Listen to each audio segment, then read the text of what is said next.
Hey, the average Joe here. Hey, today we're going to look at a real example on a project. An architect asked me if I could size an air-cooled chiller for the roof of an Insta-care.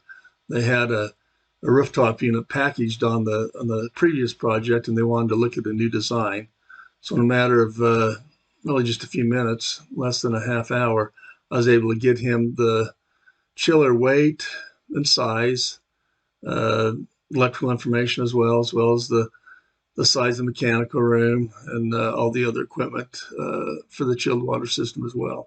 So I just created a chiller system, kind of showed a little roof line like it's going to go on the roof, and I sent this to him as well.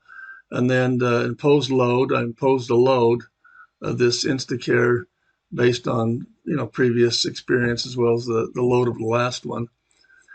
And based on the selection of that chiller, I was able to get, like I say, in a matter of minutes, the chiller length, width, and height.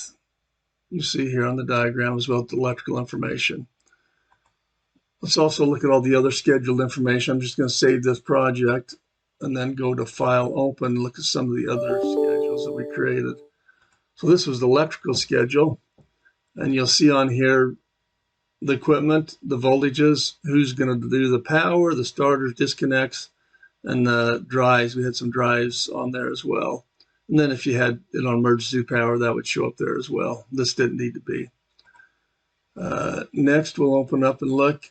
Early on, we can get that structural schedule. It's just a schedule, whatever equipment, the weights. Some of these weights obviously are on the roof. Some of them are hanging from the structure, and some of them are just on the floor there. But that's nice to have all that information and kind of follow that through the project.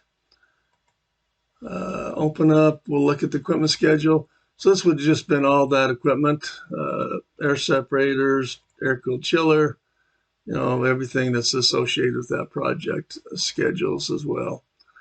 And then the last one would be the bill of materials. Just a nice summary of what's going to be on the project, piping lanes, T's and things, equipment, chiller there, sizes. So you can begin to kind of understand costs as well in the system, get those to local rep or whatnot. So once again, I just kind of showed this on the roof, put a load down inside. I created a top view of this equipment here. Any components you can go in and make them as a top view under Edit, insert component with a top view. So top view pumps, and then I kind of created a little room so I could kind of figure out the size of that equipment. And I let him know that, hey, we're going to need about an 8x10 room down in the Insta-care for the pumps, expansion tank, air separator, the glycol feed system, dries, panels, and everything else would go in there. So just a matter of a few minutes, I was able to put this together for the architect, get it to him, give him an idea and the structural sizes and weights, and then eventually we can move on and get this other information to the electrical as well. Hey, hope this has been helpful on how you can utilize the software up front early on a project. Thanks for watching.